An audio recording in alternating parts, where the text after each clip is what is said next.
On the way out of Idaho, we stopped by Gilmore, a former mining town. This is a little bit of a joke. There used to be a train come through here, but no more, sort of like Greensburg.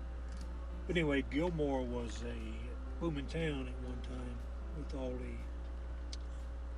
the ore in the mountains. But it's become nearly a ghost town. There are a few ramshackle buildings that people still inhabit and some RVs, but the glory days are far behind.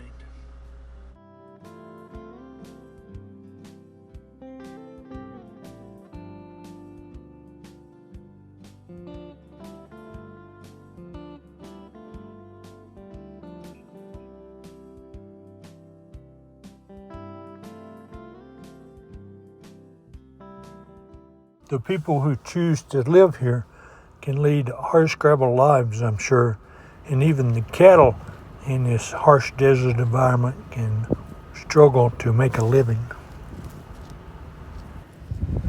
I believe there's supposed to be some mountains back up there. It's a historic mining place for silver and lead, but with the way the smoke and the fog is, if I get back up in there and it's on fire and I'm having difficulties. No cell service out here, so I would love to go, but I better not. At least I did make it to Bug Tussle, though it looks like the train doesn't run through here anymore either.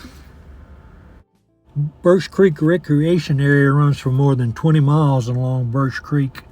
You just pull off the road, find you a place to set up, and you can stay for up to 14 days. Next day, we drove into a basalt lava field which stretched for miles and miles and miles. The lava flow, the landscape has been shaped by erosion and even an earthquake or two. Check out this entrepreneur. He's turned the school bus into a camper and he's made it a duplex to rent it out to his friends. Tonight at Indian Rocks, and this is the first time I've ever seen a wildlife sign have an outline of a cow on it.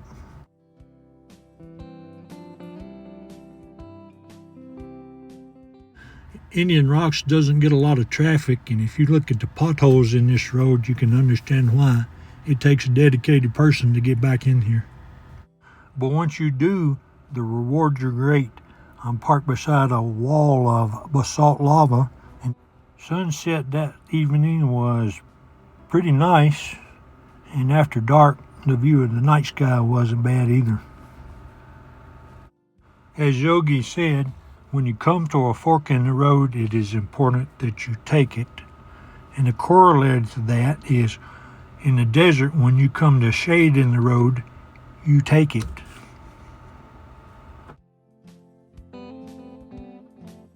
Rocks used to be a state park because some Native Americans wrote some graffiti, but they turned it back over to the Bureau of Land Management for some reason, maybe because it was odd that an Indian living in the desert would draw a hammerhead shark being eaten by a buck-toothed killer whale.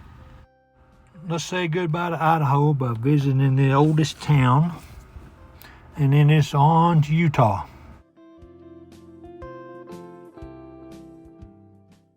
I spent my first night in the state at Newton Lake, which had lots of bugs but very little water.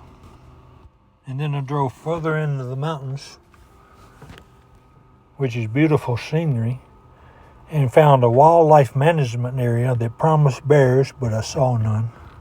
I did spend 2 nights below Porcupine Dam.